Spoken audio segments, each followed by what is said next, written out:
All right, so some book examples. All right, so let's start with number 6. Try to get a variety here. To help travelers know what to expect, researchers collected the prices of commodities in 16 cities throughout the world. Here are box plots comparing the prices of a ride on public transportation, a newspaper, and a cup of coffee in the 16 cities.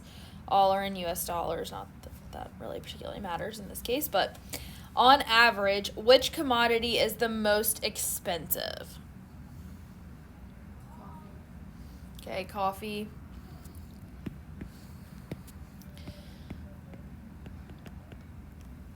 Okay, because the average is higher than anything else there. Is a newspaper always more expensive than a ride on public transportation? Why not?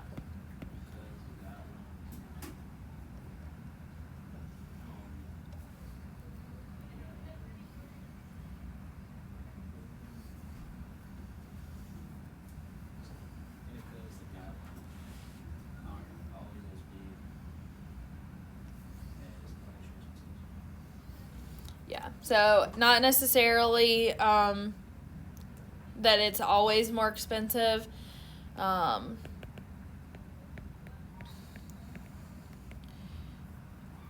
When we account for for the tails, or when accounting for the tails of the box plots,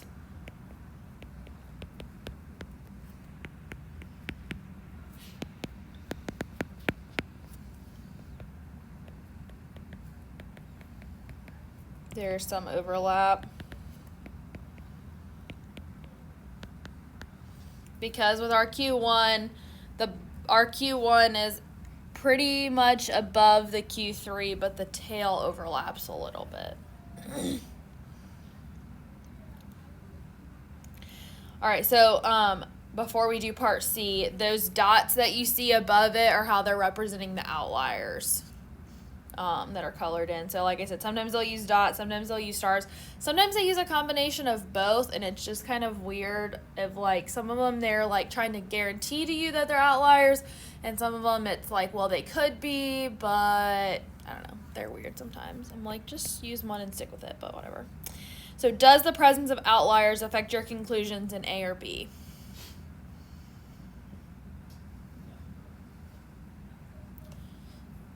You agree? Yes. Okay. No, it does not, because we're still looking at the bulk of the data.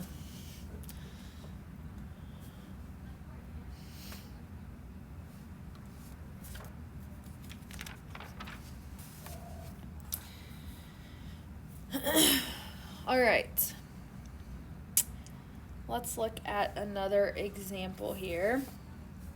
Number 12. Shown below are the histogram and summary statistics for the number of campsites at public parks in Vermont. So it's got the 5-number summary plus some other information there for you, as well as a histogram. So A, which statistics would you use to identify the center and spread of this distribution?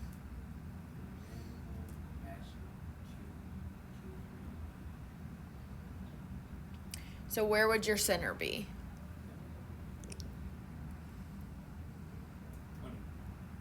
Based on what you see in the histogram, which thing should we be using, the mean or the median for the center?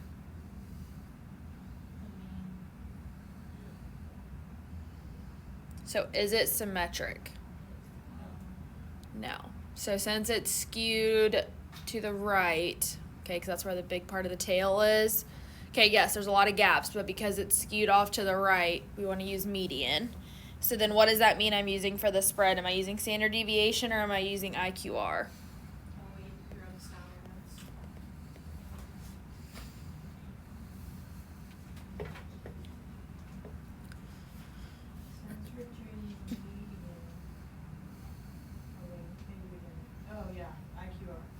Okay, so it's median and IQR that go together, and then mean and standard deviation that go together. So because it's skewed, we're using median and IQR, because remember, those things are resistant to the skew.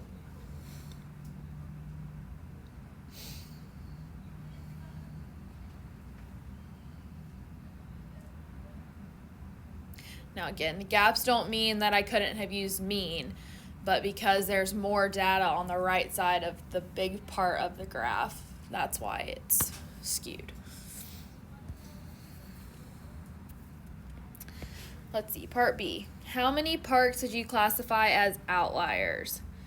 So what you need to do is you need to figure out your IQR, and then we're going to check the fences of both. So what would the IQR be for this?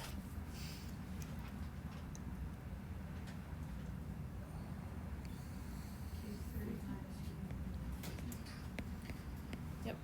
So 78 minus 28, which is 50. And then we're going to use our outlier formula. So we're going to have Q1 minus 1.5 IQR and Q3 plus 1.5 IQR. So then that's going to be 28 minus 1.5 times 50 and 78 plus 1.5 times 50.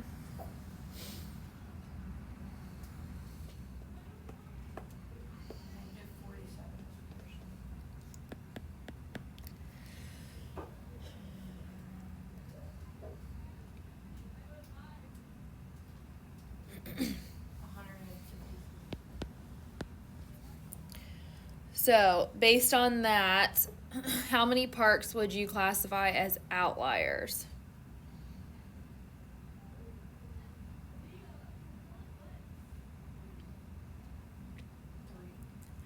3. Ethan, do you agree? Okay, so yeah, I would say 3 outliers. And then you see that one that's like right at the 150 mark? So it's theoretically possible that that could be a 4th one, but we know that there's 3 for sure. So I would just say maybe something like possibly a 4th, just because we don't know what that data is and we're not sure what increments they're using in between those gaps there. So I mean, it could potentially be, it looks like they might be counting in groups of 10, so like the 150 to 160. Those numbers may not be 153 or below that are in that bin or whatever you want to call it. But we know for a fact there's 3 outliers. We could maybe make an argument for that one being a 4th one. So then create a box plot for these data. So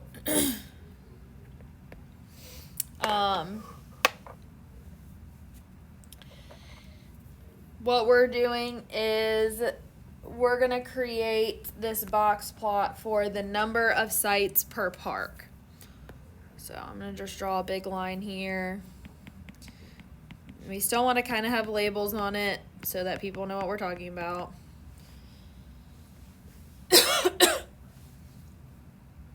I'd probably just use the same increments they use on the histogram if they give it to you.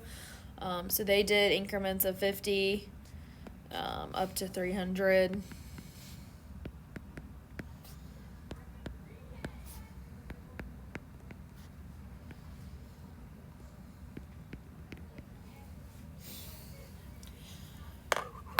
So then using the statistics that they gave you there, we're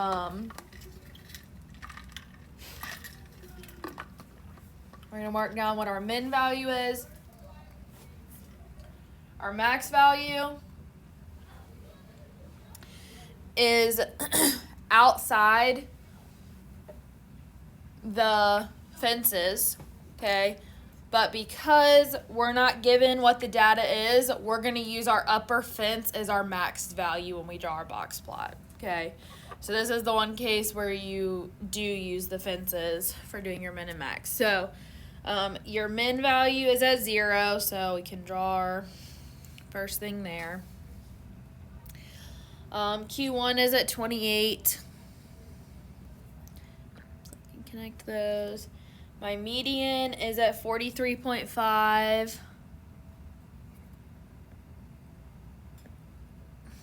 And then my Q3 is at 78.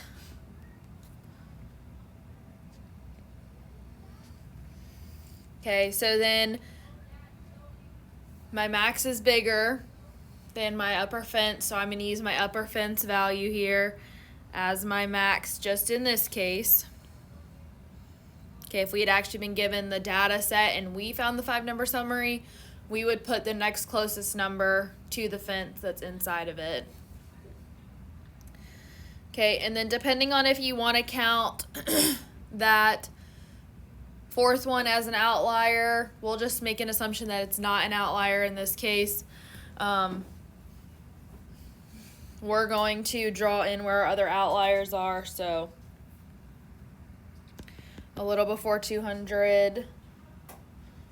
I guess there's one right after 200, and then one a little above 250. And I would prefer on your paper that you do little like stars or something like that just to make it easier, because if you just do something like this, then I'm like, is that a pencil mark? Did you mean it to be an outlier? So it just makes it a little bit easier to see.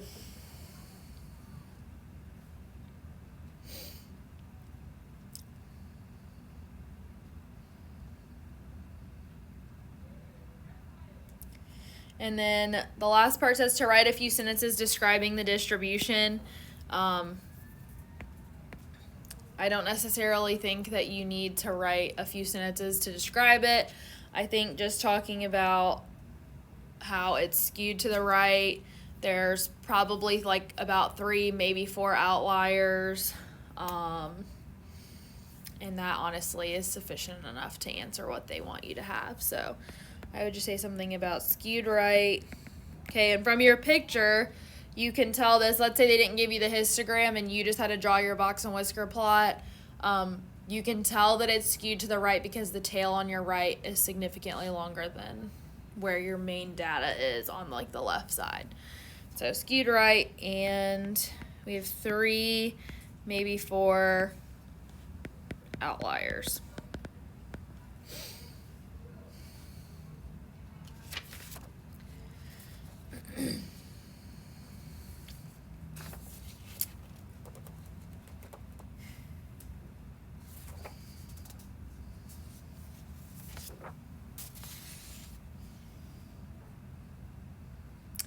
Let's go ahead and see if we can get 14 in, and then we'll stop for today.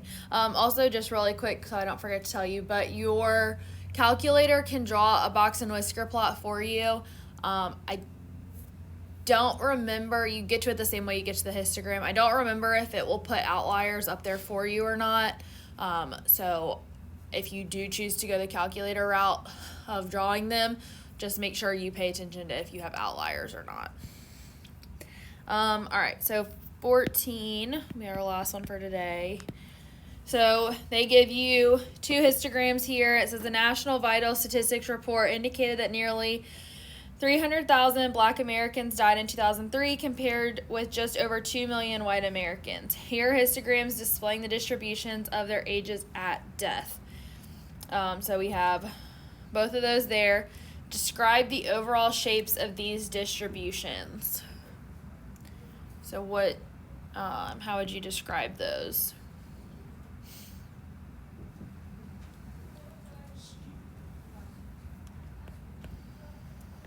Skewed left, and unimodal, multimodal, unimodal.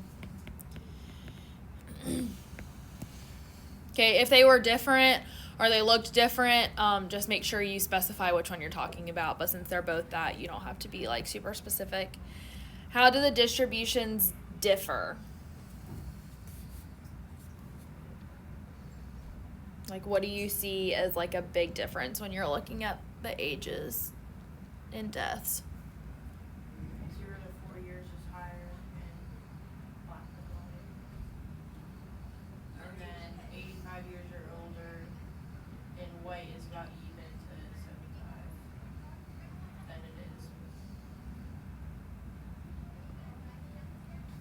Yeah, so all that stuff is good. The one that like I specifically noted was that from age 25 to 74, comparatively more Black Americans died versus for 75 plus, because notice your values are different on the thing, but for 75 plus, more white Americans died.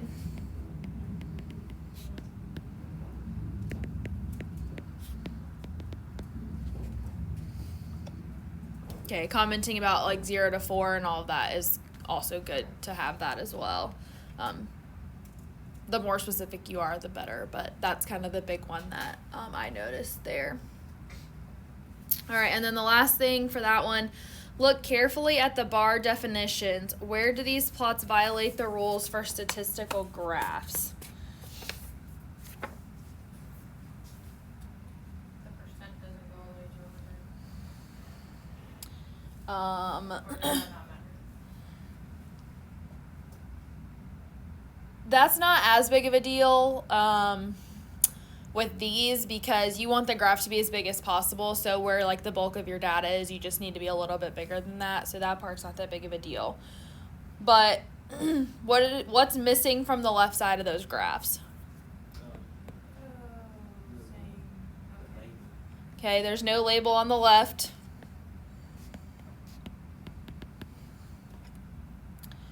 What do you notice about the difference in the years at the bottom?